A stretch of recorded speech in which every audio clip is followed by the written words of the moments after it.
حبايب قلب ام ادم، عاملين ايه يا حبايب قلب ام ادم؟ السلام عليكم حبايب قلبي، وحشتوني وحشتوني وحشتوني. قاعدين عند الباترين احنا كده قبل ما نبدا ونعمل اي حاجه. جبنا فطار طبعا، جبنا وجبنا لانشون اهو، جبنا وجبنا لانشون وجبنا عيش، وقاعدين بنفطر.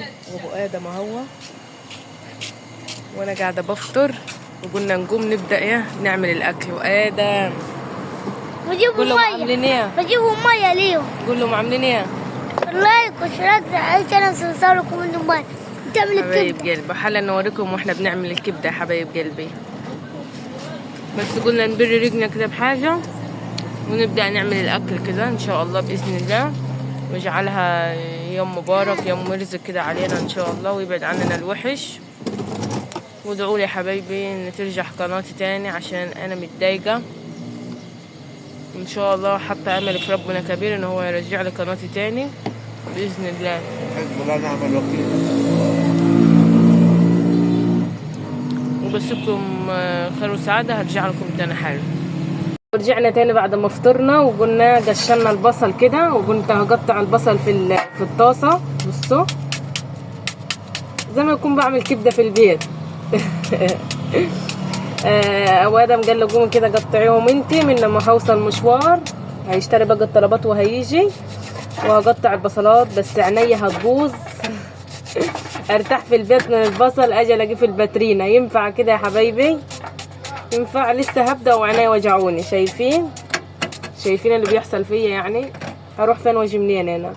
يبقى استنونا هرجع لكم تاني لما البصله تخلص. قطعنا البصل يا حبايبي وخلصنا. بصوا البصل طاسه، وحلا اخلص وهنزل بالفلفل بس عشان السخونه والشمس ضاربه في عينيا ومش عارفه اصور.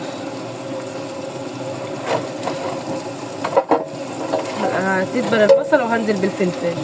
بصوا يا حبايبي قطعنا الفلفل كيف، قطعنا الفلفل صغنطوط كده اهو.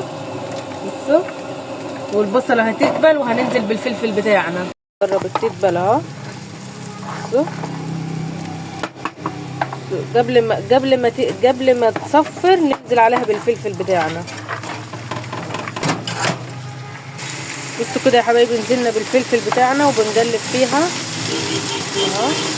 بصوا اخر حاجه هننزل بالكبده، واخر حاجه خالص هننزل بالتوابل بتاعتنا بقى عشان تدي ريحه مع الكبده. بصوا منظر الكبده خرافه، منظر الخضار. بصوا الخضار منظره تحفه تحفه كده. البصل بقى نسيبه بقى يحمر مع بعضيه كله ده.